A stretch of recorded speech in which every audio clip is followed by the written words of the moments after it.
For as long as I've been riding electric scooters, I've heard about Dualtron scooters and their industry-leading quality and longevity. I'm stoked to be able to finally have one to put to the test.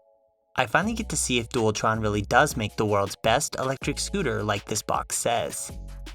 This is the Dualtron Victor, a new model for summer of 2021, and is a scooter positioned as having many of the features of more expensive scooters for less than $3,000.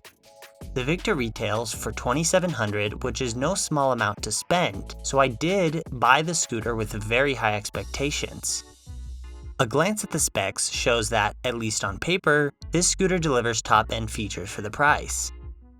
Over the first couple weeks of using the Victor, it has definitely met the expectations I had when it comes to performance and overall build quality, but there are some really strange design choices on this scooter that left me frustrated at times. I'll tell you all about these things, both good and bad, in this video. So I purchased the Victor from Mini Motors USA, who have been super helpful and have answered any questions I have had. They also provided me with a channel affiliate link, so if you want to check out the Victor, or buy one for yourself, or any other scooter in the Dualtron lineup, then that link will be down in the description. Clicking on and buying scooters through my affiliate links helps support this channel at no extra cost to you, and allows me to keep bringing you new electric scooter content, so a big thanks to you. As always, everything I say about the scooter is my genuine, unbiased opinion. This video covers my first impressions over the first couple weeks of owning this scooter, and it's always possible that these opinions change down the line. Be sure to get subscribed to see my future Dualtron Victor update videos and my full review when it comes out. Out of the box, it's clear very quickly that the build quality of the Victor is on a whole nother level compared to other scooter brands. It lives up to everything I've heard about Dualtron. This thing is built like a rock and has some beautiful lines and features. This scooter looks incredible and is immediately eye-catching without being obnoxious. It's actually lighter than I expected to be given its specs, but still weighs in at a beefy 73 pounds. This higher weight is to be expected at this level of scooter and is still manageable to move around and get in and out of a car or up and down stairs if needed. This is the type of scooter that gives you immediate confidence in it right out of the gate from the moment you step on it. This solid build is the foundation for the amazing performance that the Victor boasts. It really feels like a whole new level of scooter when it comes to power and control. The acceleration on the Victor is pretty insane, and it is the most neck-snapping scooter I've ever ridden. Mini Motors attempts to protect you from yourself by keeping the default acceleration P settings at about half its maximum, so naturally I had to unleash the beast and max out the acceleration on my first full ride out. Maxed out acceleration on the scooter is no joke and causes the wheels to break loose and burn out with even the slightest touch of the accelerator. Oh my gosh, see? I punched it just a little too hard on that turn and I felt the front wheel start to go. Keeping the acceleration at the factory level, or close to it, is definitely the way to go, but this is the stuff that gets me excited about a scooter.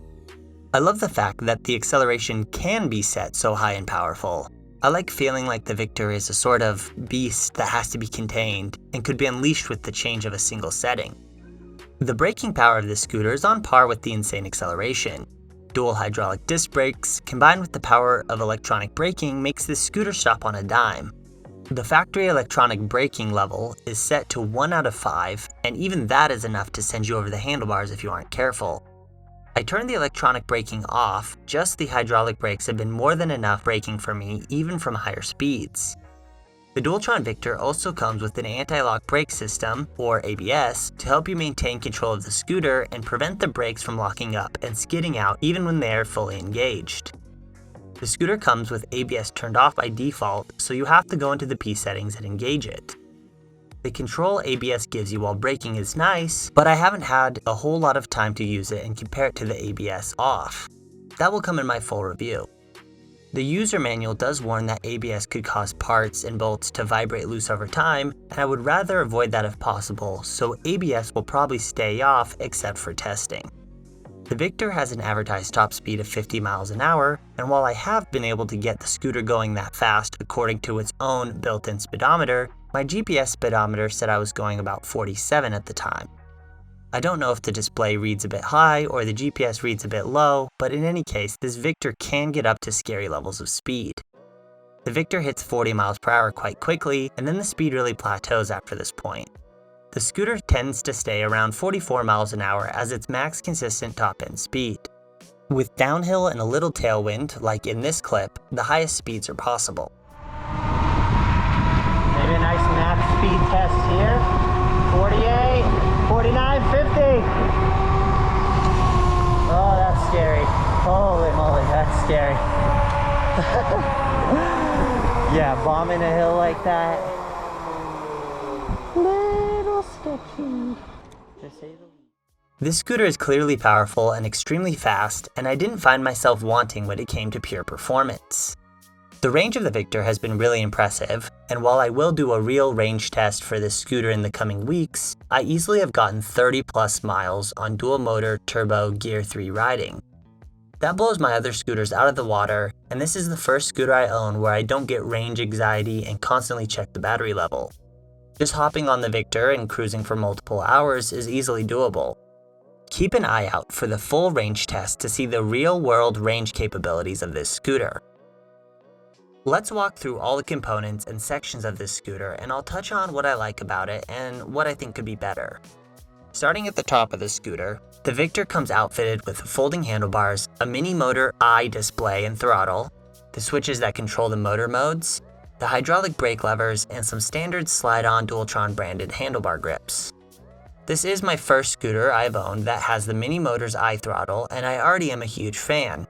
The display is really bright and easy to read, and you get lots of information in the display at a glance. It also displays the precise percentage of battery that you have left. I have found the battery gauge to be quite accurate, which is extremely helpful for knowing when I need to turn around on long rides. The Victor is also extremely responsive to even small adjustments of the throttle, allowing me to control changes in speed easily. The only thing I didn't like about this throttle was the mount. I keep tightening the screws on this plastic mount, and the throttle will keep moving and sliding around a bit. I really had to crank them down to get the display to stay in place, and it made me a bit nervous that I was going to break the plastic tightening down the screws so much. Mini Motor sells a metal display bracket that can get swapped out for the plastic one if you want something higher quality, but that is an extra purchase and extra money that you have to be willing to spend. You'll notice a trend of this throughout this video, that nearly every small issue or complaint I have about the Victor can be remedied with another accessory purchase from the Mini Motor store. You could see this as a good thing, that there are purchasable solutions to smaller problems that one might have, and that it's possible to buy all the little things that could fit your personal preference. Or you could wonder why, for almost $3,000, they don't just provide the customer with these things up front.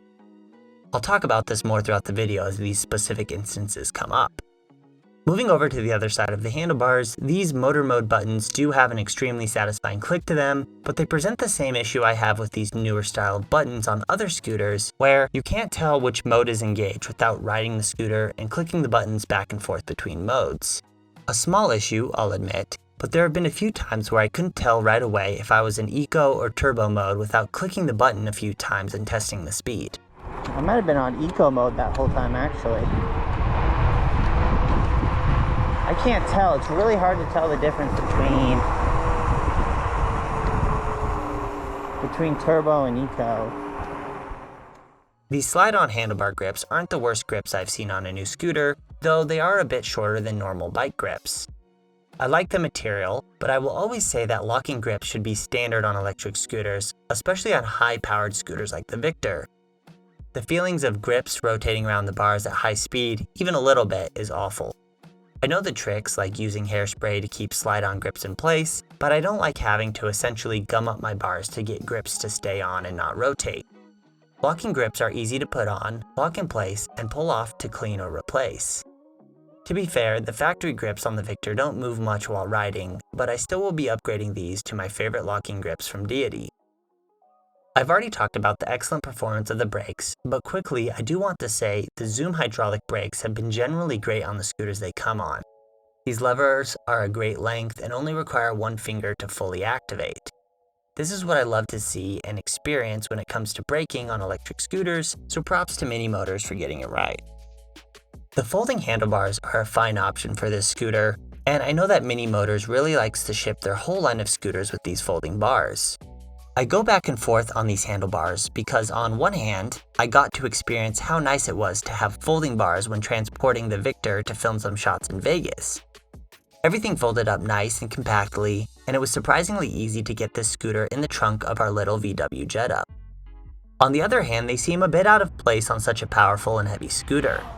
A set of wider, beefier handlebars would probably fit this scooter better and inspire more confidence when riding.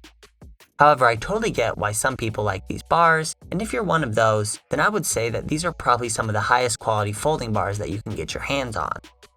I will be swapping my folding bars for a handlebar adapter, a new set of handlebars, and a clamp similar to what I did on the Mantis, but I will hang on to the folding bars as an option to swap in the future.